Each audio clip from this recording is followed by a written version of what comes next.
বিশাল কবরস্থানে একদম একা। সে পাগলের মতো একটা কবর খুঁড়েই যাচ্ছিল। আস্তে আস্তে বৃষ্টি শুরু হলো ঝড়ও। মেয়েটাকে দেখা যায় সে কবরের ভেতরে একটা কুৎসিত মৃতদেহের মুখে একটা কাগজের খাম ঢোকাচ্ছিল। কবরটা আস্তে আস্তে জলে ভর্তি হয়ে যেতে থাকে। মেয়েটা যখন বুঝতে পারছিল সে কবরের ভেতরে ভেসে যাচ্ছে, সে কবর থেকে বের হওয়ার চেষ্টা করে এবং এই সময় দেখা যায় সেই মৃতদেহটার নখের মধ্যে মেয়েটার এক গাদা চুল ছিঁড়ে আটকে যায় এবং মেয়েটা আস্তে আস্তে কবরের ভেতরে জলে ডুবে যাচ্ছিল। তারপর কেন এই মেয়েটা ঝড় বৃষ্টির এই ভয়ঙ্কর রাতে এই কবরস্থানে একা? কেনই বা সে ওই মৃতদেহের মুখে কাগজের খামটা ঢোকাচ্ছিল? Hello and welcome to AST story. চলো শুরু থেকে শুরু করা যাক এই ভয়ঙ্কর কাহিনী। একটা সেরা horror movie AST story presents drag me to hell, অর্থাৎ আমায় নরক বা জাহান্নামে টেনে নিয়ে যাও। সালটা 1969। পাসাডিনিয়া শহরে একটা ভয়ঙ্কর ঘটনা ঘটে। এক স্বামী স্ত্রী নিজেদের ছেলে, যার নাম জোয়ান, তাকে নিয়ে হঠাৎ করে তড়িঘড়ি করে শন নামে এই মহিলার কাছে আসে। শন এমন একজন মানুষ ছিল যিনি কিনা ভূত, প্রেত, আত্মা ইত্যাদির সঙ্গে যোগাযোগ করতে পারতেন এবং বিভিন্ন মানুষকে প্রেতাত্মার প্রকোপ থেকে রক্ষা করতে পারতেন। সে স্বামী স্ত্রী খুব ভয়ে ভয়ে জানায়, আমাদের ছেলে জোয়ান কিছুদিন ধরে কানের কাছে কিছু একটা অদ্ভুত আওয়াজ শুনছে। আসলে সে একটা গাড়ি থেকে রূপার একটা হার চুরি করেছিল, যদিও পরে সে সেই হারের মালিককে সেই হারটা ফিরিয়ে দিতে চেয়েছিল। কিন্তু অবাক ব্যাপার, যার কাছ থেকে সে হারটা চুরি করেছিল সেই হারের মালিক সেই হারটা ফেরত নিতে চায়নি এবং তারপর থেকেই জোয়ানের এই অবস্থা। স্যান তাদেরকে বাড়ির ভিতরে নিয়ে আসে তাড়াতাড়ি, কিন্তু হঠাৎ করে জোয়ান কিছু ভয়ঙ্কর দৃশ্য এবং আওয়াজ শুনতে পাচ্ছিল। স্যান খুব ভালো করে বুঝতে পারে কোনো একটা শক্তিশালী প্রেতাত্মা এই ছেলেটার ক্ষতি করতে চাইছে। স্যান কিছু মন্ত্র পড়ে, কিন্তু দেখা যায় কোনো একটা অদৃশ্য শক্তি প্রথমে ওপরতলা থেকে নিচের তলার ফ্লোরের মধ্যে জোয়ানকে ফেলে দেয় এবং তারপর দেখা যায় সব থেকে অবাক ভয়ানক ব্যাপার, সেই ফ্লোর ভেদ করে কোনো একটা শক্তি যেন সেই ছেলেটাকে টেনে নিয়ে গেল এবং যে জায়গায় টেনে নিয়ে গেল সেই জায়গাটাতে আগুন জ্বলছিল, দেখতে অনেকটা নরক বা জাহান্নামের মতো। ফিরে আসছে রোমহর্ষক মুভির কাহিনীতে। তার আগে একটা ছোট্ট অ্যাড। আইপিএল শুরু হতে আর কয়েক সপ্তাহ বাকি। এই সিজনে সব থেকে বেশি মুনাফার জন্য আপনার গেম ব্যালেন্স সংগ্রহ করতে হবে WPL এর ম্যাচগুলো থেকে, আর এই জন্য ইন্টারন্যাশনাল লাইসেন্স পাওয়া 1x অ্যাপ সব থেকে বেশি সুবিধাজনক গেম ইন্টারফেস বা উইড্রল বা ফান্ডের দিক থেকে। এখানে আপনি স্কোর প্রেডিক্ট করে টাকা জিততে পারেন আমার প্রোমো কোড ASD1X ইউজ করে রেজিস্ট্রেশন করতে পারেন আর পেয়ে যেতে পারেন 66,000 টাকা। পিন কমেন্টে কোড আর লিঙ্ক দেওয়া আছে। সব সাইট বা অ্যাপে টাকা লাগানোর আগে একবার ভেবে নেবেন, কারণ এগুলো ঝুঁকিপূর্ণ হতে পারে। সবাই অসহায় হয়ে ভয়ঙ্কর দৃশ্যটা দেখতে থাকে। সে স্বামী স্ত্রী ভাবতেও পারছিল না তাদের ছেলেকে এইভাবে হারিয়ে ফেলবে। স্যানকে দেখা যায় সে প্রতিজ্ঞা করে, যে বা যে শক্তি এই ছেলেটাকে এইভাবে নিয়ে চলে গেল আমি তাকে কখনো ছাড়বো না। যদি কোনোদিন সুযোগ পাই তাহলে এর বদলা আমি অবশ্যই নেব। দৃশ্য পাল্টায়। বর্তমান সময়ে লস অ্যাঞ্জেলেস দেখানো হয়। ক্রিশ্চিয়ান এই মেয়েটার নাম। মেয়েটা ব্যাংকে লোন অফিসার হিসেবে কাজ করে। তার অবশ্যই ব্যাংকে অ্যাসিস্ট্যান্ট ম্যানেজার হওয়ার খুব ইচ্ছে ছিল, কিন্তু তার সহকর্মী যার নাম রবিন, সেও এই অ্যাসিস্ট্যান্ট ম্যানেজার হতে চায়। ক্রিশ্চিয়ান নিজের বসকে জিজ্ঞেস করে, আমাকে কবে প্রমোশন দেবেন? বস বলে, যদি তুমি প্রমোশন পাওয়ার যোগ্য হয় তাহলে নিশ্চয়ই প্রমোশন পাবে, আর নয়তো তোমার সহকর্মী রবিনকে বানিয়ে দেবো। ক্রিশ্চিয়ানের একটা বয়ফ্রেন্ড ছিল, নাম ডক্টর ডাল্টন। ডাল্টন একজন সাইকোলজিস্ট ছিল। ডাল্টনের মা বাবা ক্রিশ্চিয়ানকে সেরকম একটা পছন্দ করতো না। সেদিন অফিসে বসেছিল ক্রিশ্চিয়ান। হঠাৎ এক বয়স্ক মহিলা যার নাম কানুষ তার কাছে হঠাৎ করে সাহায্য চাইতে আসে। মহিলাটাকে দেখে সত্যিকারেরই যে কোনো মানুষ ভয় পেয়ে যাবে। কেমন ভয়ানক চেহারা, কেমন যেন একটা পাশবিক চোখ মুখ। এই বৃদ্ধা মহিলার চেহারা দেখে যে কোনো স্বাভাবিক মানুষ ভয় পেতে বাধ্য।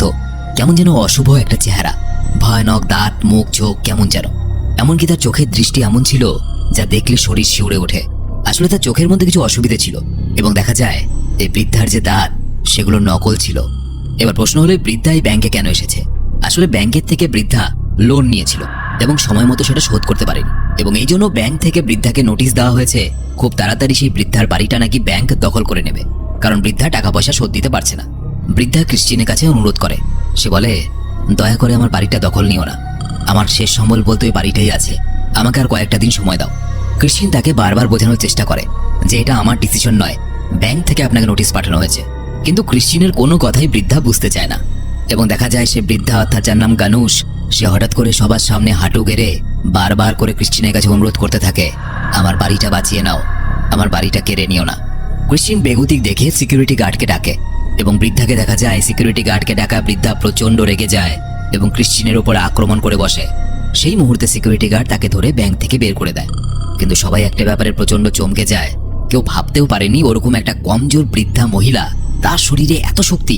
ক্রিশ্চিয়ান ব্যাংক থেকে বেরোয়, ছুটি হয়ে গেছে তার।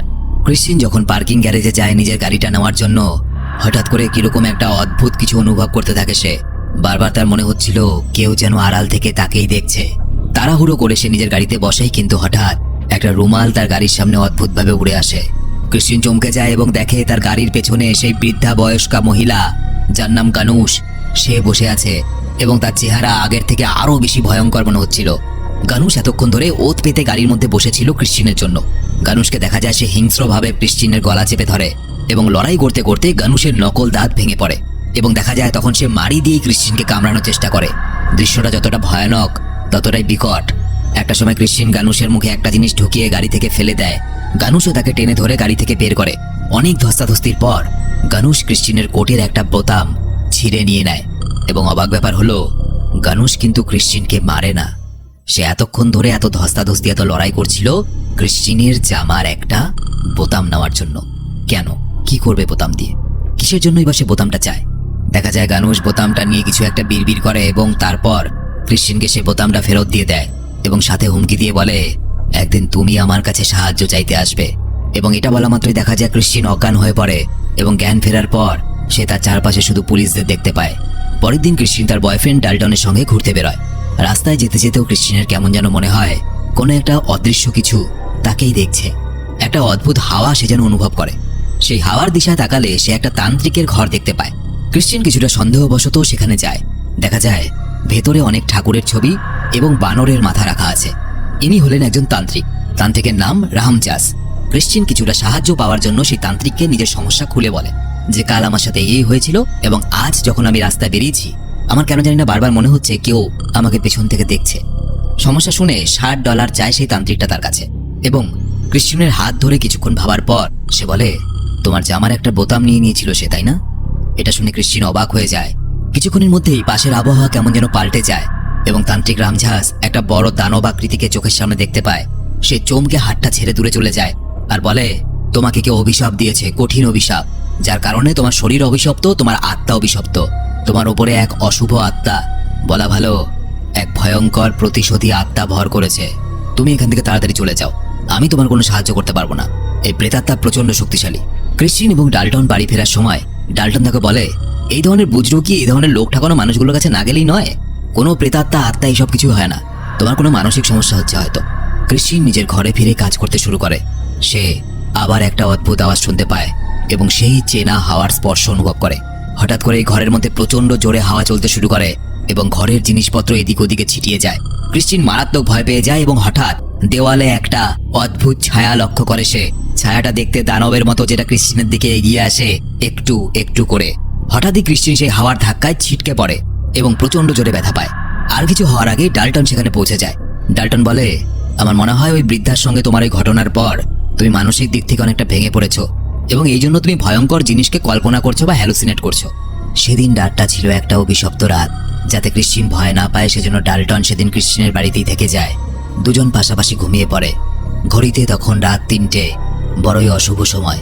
দেখা যায় ক্রিশ্চিনের বেডরুমের জানালাটা হঠাৎ করে একা একাই খুলে গেছে এবং একটা মাছি ক্রিশ্চিনকে প্রচন্ড বিরক্ত করছিল ভন ভন শব্দ করে। ক্রিশ্চিনের ঘুম ভেঙে যায় এবং হঠাৎ করে পাশ ফিরে এসে দেখে ডাল্টনের জায়গায় গানুশ ভয়ঙ্কর রূপ ধারণ করে তাকে আক্রমণ করতে আসছে। গানুশ তাকে হিংস্রভাবে কামড়ানোর চেষ্টা করে এবং মুখ থেকে অনেক নোংরা জিনিস ক্রিশ্চিনের মুখের উপরে ফেলে দেয়।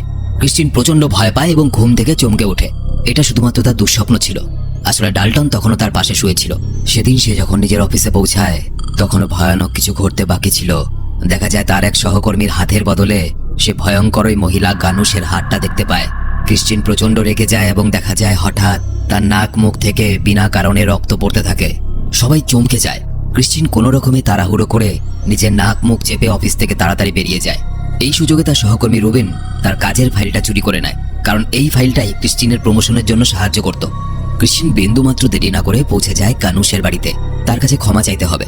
সত্যি সেই মহিলা তার জীবন একদম অতিষ্ঠ করে তুলেছে এবং ক্রিশ্চিন বুঝে গেছে যে ওই মহিলা তাকে এমন অভিশাপ দিয়েছে যার কারণে তার জীবনে এরকম ঘটছে। কিন্তু সে যখন গানুশের বাড়ির ভেতরে গিয়ে ঢোকে সে অবাক হয়ে যায়, কারণ গানুশ আর জীবিত নেই, মারা গেছে। গানুশের মৃতদেহটা দেখে মনে হচ্ছিল ঠিক যেন কোনো এক পিশাচ পাথরের মতো চুপচাপ পড়ে আছে এবং সেখানে আরেক কাণ্ড ঘটে যায়। গানুশের মৃতদেহটার কাছে গিয়ে সে ক্ষমা চাইতে থাকে, আমায় মাফ করে দিন, এবং দেখা যায় গানুষের মৃতদেহটার সঙ্গে ধাক্কা খেয়ে সে মৃতদেহটা পড়ে যায় এবং গানুষের মুখ থেকে এক ধরনের তরল জাতীয় জিনিস ক্রিস্টিনের উপর ছড়িয়ে পড়ে। বাকিরা চমকে ওঠে, একটা মৃতদেহ থেকে এই তরল জাতীয় জিনিসটা কোত্থেকে এলো। তারা মৃতদেহটাকে আবার ঠিকভাবে উঠিয়ে রাখে, কিন্তু গানুষের নাতনি এসে ফিসফিস করে ক্রিস্টিনকে বলে, তুমি খুব তাড়াতাড়ি তোমার অপরাধের শাস্তি পেতে চলেছ।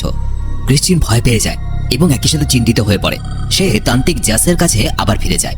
জাস তন্ত্রমন্ত্রের কিছু গবেষণা করে বলে, যতক্ষণ তোমার কাছে ওই অভিশপ্ত বোতামটা আছে ততক্ষণ লামিয়া নামে এক ভয়ঙ্কর পিশাচ তোমাকে 3 দিন ধরে ভয় দেখাবে এবং তারপর তোমাকে টেনে নরকে নিয়ে যাবে। ক্রিস্টিন প্রচন্ড ভয় পেয়ে যায়। সে বলে, লামিয়াকে? তান্ত্রিকটা বলে, লামিয়া এক ভয়ঙ্কর প্রেতাত্মা।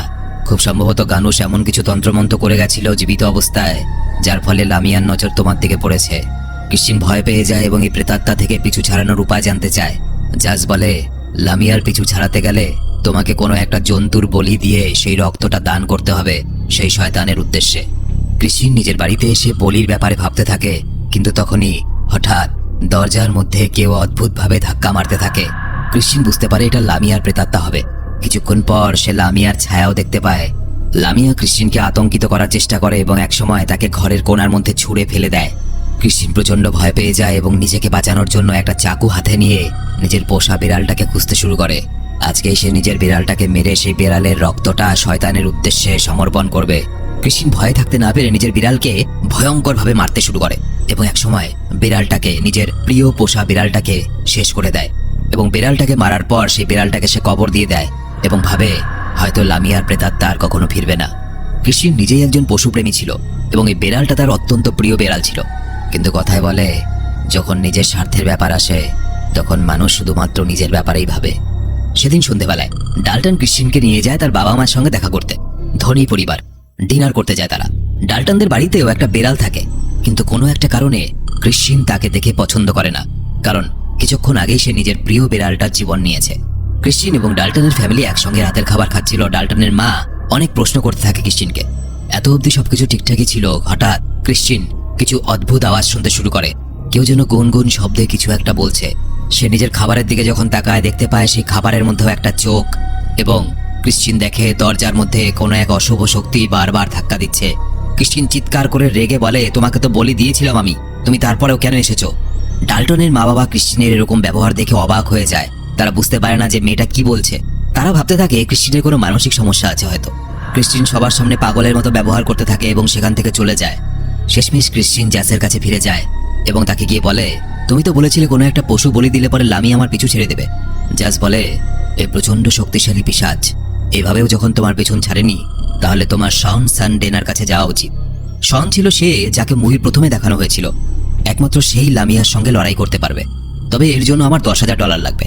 ক্রিস্টিনের কাছে এত টাকা নেই এবং সে নিজের অ্যাসিস্ট্যান্ট ম্যানেজারের পদটিও হারিয়ে ফেলেছে, কারণ তার সহকর্মী রুবিন তার ফাইল ব্যবহার করে নিজে প্রমোশন নিয়ে নিয়েছে। ক্রিস্টিন বিরক্ত হয়ে বাড়ি চলে যায় এবং নিজের সব মূল্যবান জিনিস জোগাড় করতে থাকে। তখনই হঠাৎ গানুষের প্রেতাত্মা ক্রিস্টিনের ওপর ঝাঁপিয়ে পড়ে।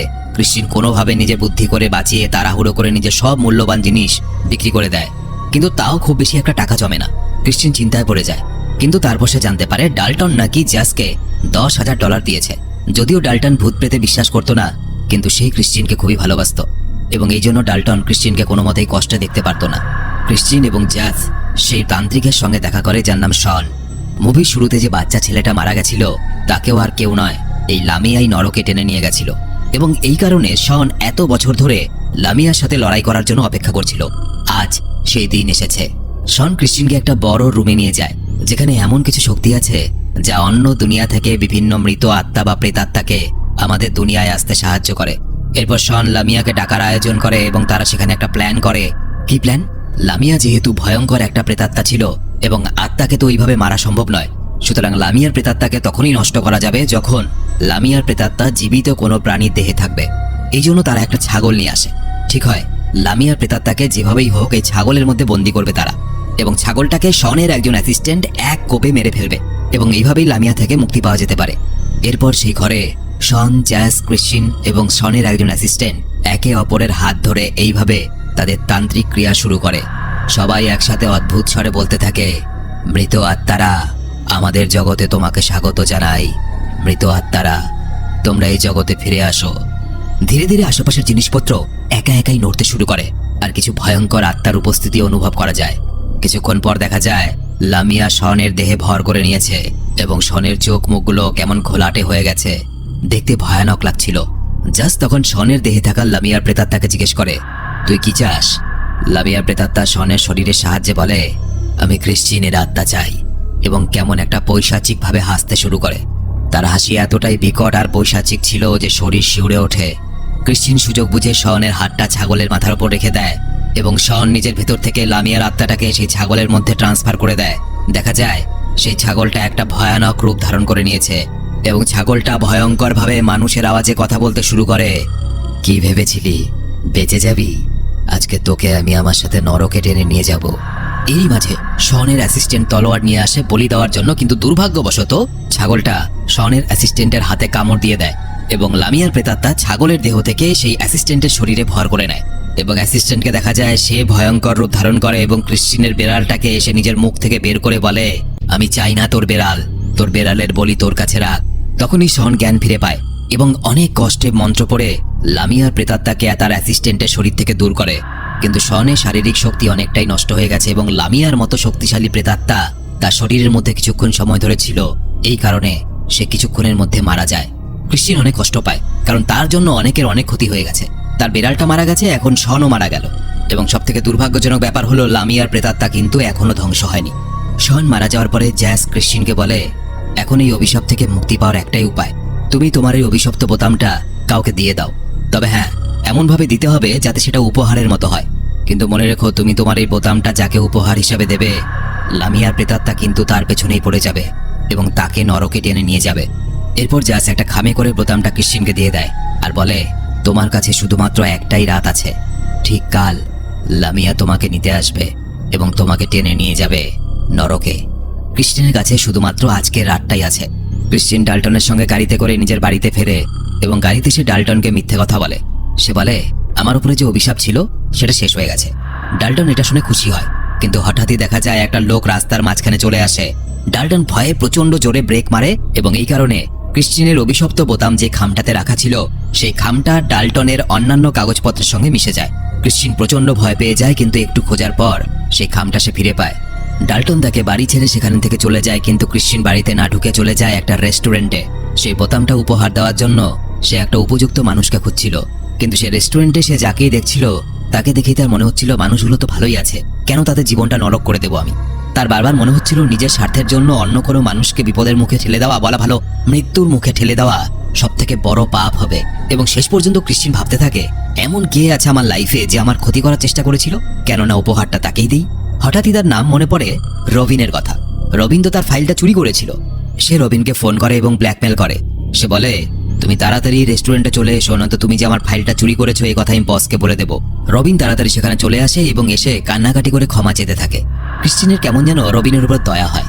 যতই হোক, মানুষ তো, ভুল হয়েছে, ক্ষমা করে দেয়। সেই বোতামটা তাকেও দেয় না এবং তাকে সেখান থেকে চলে যেতে বলে। ক্রিশ্চিয়ান কিছুই বুঝতে পারে না এই বোতামটা সে কাকে দেবে। সে তাড়াহুড়ো করে জ্যাসের কাছে পৌঁছে যায়। আজকের রাতটা তার শেষ রাত্রি। জ্যাসের সঙ্গে আলোচনা করে সে জানতে পারে যদি বোতামটা কোনো মৃত ব্যক্তিকেও সে দিয়ে দেয় তাহলেও নাকি অভিশাপ কেটে যাবে। তাই সে দেরি না করে গভীর রাতে সেই গানুষের কবরের কাছে পৌঁছে যায়, কারণ ক্রিশ্চিয়ান ভাবতে থাকে যে যার জন্য আমার লাইফটা নরকে পরিণত হতে চলেছে, আমি এই বোতামটা তার মৃতদেহের কাছে রেখে আসব। ক্রিশ্চিয়ান একা পৌঁছে যায় সেই কবরস্থানে। গানুষের কবরটা ঘুরতে থাকে সে এবং অনেকটা ঘোরার পর গানুষের পচা গলা সেই মৃতদেহটা বেরিয়ে আসে। দেখে মনে হচ্ছিল কোনো পিশাচ শুয়ে আছে। বোতামটা মৃতদেহে হাতে দিতে চায়, কিন্তু ভুলবশত গানুষের হাতে ক্রিশ্চিয়ানের এক মুঠো চুল আটকে ছিঁড়ে যায়। ক্রিশ্চিয়ান কোদাল দিয়ে গানুষের মৃতদেহের মুখটা খুলে বোতামের খামটা ঢুকিয়ে দেয় এবং বলে, আমি তোমার দেওয়া এই অভিশপ্ত বোতাম তোমাকেই ফিরিয়ে দিচ্ছি। এখন থেকে এটা তোমার, আমার তরফ থেকে উপহার স্বীকার করো। ক্রিশ্চিয়ান তাকে শেষবারের মতো গুড বাই বলে কবর থেকে বেরোতে আসে, কিন্তু হঠাৎ সেই কবরস্থানের মধ্যে প্রচন্ড ঝড় বৃষ্টি শুরু হয়ে যায় এবং সে ওই কবরের মধ্যে আটকে যায়। কবরটা কাদা জলে ভরতে থাকে। ক্রিশ্চিয়ান সেই গানুষের মৃতদেহের সঙ্গে ডুবে যায়, কিন্তু শেষমেশ ক্রিশ্চিয়ান কোনোভাবে সেই কবর থেকে বেরিয়ে আসে। পরদিন সকালবেলায় ক্রিশ্চিয়ানের চোখে মুখে এক আজব শান্তি। অনেকদিন পরে আজকে সে খুব খুশি, কারণ এই কটা দিন তার জীবনের উপর দিক দিয়ে অনেক ঝড়ঝাপটা গেছে। সকাল সকাল ভালো খবরও পায়। বস তাকে ভয়েস মেসেজ করে জানায় রবিন যে ক্রিশ্চিয়ানের ফাইলটা চুরি করেছিল সেই দোষে তাকে বের করে দেওয়া হয়েছে ব্যাংক থেকে এবং ক্রিশ্চিয়ান এবার চাকরিতে প্রমোশন পেয়ে যায়। ক্রিশ্চিন ভেবেছিল তার লাইফ আবার ঠিক ট্র্যাকে ফিরে এসেছে, কিন্তু ক্রিশ্চিন ভুল ভেবেছিল। সে রেলওয়ে স্টেশনে ডাল্টনের সঙ্গে দেখা করতে যায়, কারণ তারা একটা বড় ট্রিপ প্ল্যান করেছিল। ডাল্টন তাকে দেখতে পেয়ে খুব খুশি হয়ে যায়, কারণ সে আজ ক্রিশ্চিনকে বিয়ের প্রস্তাব দেবে। কিন্তু হঠাৎই ডাল্টন তাকে একটা খাম দেখায়। এই খামটা হলো সেই খামটা সেদিন গাড়িতে যখন জোরে ব্রেক মারা হয়েছিল, এই খামটাই পড়ে গেছিল এবং ডাল্টনের কাগজপত্রের সঙ্গে সেই খামটা মিশে গেছিল। এবং সেদিন ক্রিশ্চিন যে খোঁজাখুঁজির পরে খামটা পেয়েছিল, সেই খামটা ওই খামটা ছিল না যেটার মধ্যে বোতাম ছিল। ক্রিশ্চিন যখন গানুশের মৃতদেহের মুখে খামটা ঢোকাচ্ছিল, একবারও চেক করে দেখেনি যে এটা ওই বোতামওয়ালা খামটা কিনা। ক্রিশ্চিন ডাল্টনের হাতের ওই খামটা দেখে অবাক হয়ে যায়, তার পায়ের তলা থেকে মাটি সরে যায়, কারণ এই খামটাই ছিল ওই বোতামওয়ালা খামটা। সে গানুশের কবরের মধ্যে যে খামটা আসলে রেখে এসেছিল, সেই খামের মধ্যে কোনো বোতাম ছিল না, সেই খামের মধ্যে একটা কয়েন ছিল। ক্রিশ্চিনের মাথায় ঘুরে যায়, সে ভাবতেও পারে না যে এত কষ্টের পর, এত সবকিছু করার পরেও সবকিছু বৃথা গেল, কারণ লামিয়ার প্রেতাত্মা কিন্তু এখনো তাদের সাথেই আছে। ক্রিশ্চিনের কাছে আর সময় ছিল না, সে বুঝতে পারে লামিয়া এবার হয়তো তাকে নিতে আসছে। সে প্রাণ ভয়ে দিক বিদিক জ্ঞানশূন্য হয়ে যায় এবং পা ফসকে রেল লাইনের মধ্যে পড়ে যায়। ডাল্টন এটা দেখে ভয় পেয়ে যায়, কারণ সেই রেল লাইন দিয়ে ট্রেন ছুটে আসছিল। ডাল্টন তাকে বাঁচানোর চেষ্টা করতে যায়, কিন্তু দেখা যায় রেল লাইনের মাটি ভেদ করে নিচের থেকে অনেকগুলো ভয়ঙ্কর হাত বেরিয়ে এসেছে। ক্রিশ্চিনকে টানতে থাকে তারা। ক্রিশ্চিন সাহায্য চাওয়ার জন্য চিৎকার করতে থাকে, কিন্তু কিছুক্ষণের মধ্যেই ক্রিশ্চিনকে সেই হাতগুলো টেনে নিয়ে নরকে চলে যায়। মুহূর্তের মধ্যেই অসম্ভব ঘটনা দেখে ডাল্টন হতভম্ব হয়ে যায়, কিন্তু দেখা যায় ডাল্টনের হাতে কিন্তু তখন সেই বোতামটা ধরা। অর্থাৎ এরপর ডাল্টনের পালা। অভিশাপ ছিল এবং অভিশাপ এখনো আছে এই বোতামটার মধ্যে। আর মুভিটা এখানেই শেষ হয়ে যায়। ভিডিও ভালো লেগে থাকলে শুধুমাত্র একটা লাইক করে বন্ধুদেরকে শেয়ার করে দিও। তোমরা আমার সাথে কথা বলতে পারো সরাসরি ফেসবুক, ইনস্টাগ্রামের লিঙ্ক এই ভিডিওর নিচে ডেসক্রিপশন দেওয়া আছে। আর হ্যাঁ, আজকে রাতের বেলা যখন ঘুমোবে, ঘুম ভাঙার পরে পাশ ফিরে চেও না। হয়তো তোমার পাশে শুয়ে কোনো এক পিশাচ তোমাকেই দেখছে। দেখা হচ্ছে পরের ভিডিওতে, ততদিন সবাই ভয় পেয়ে থাকো।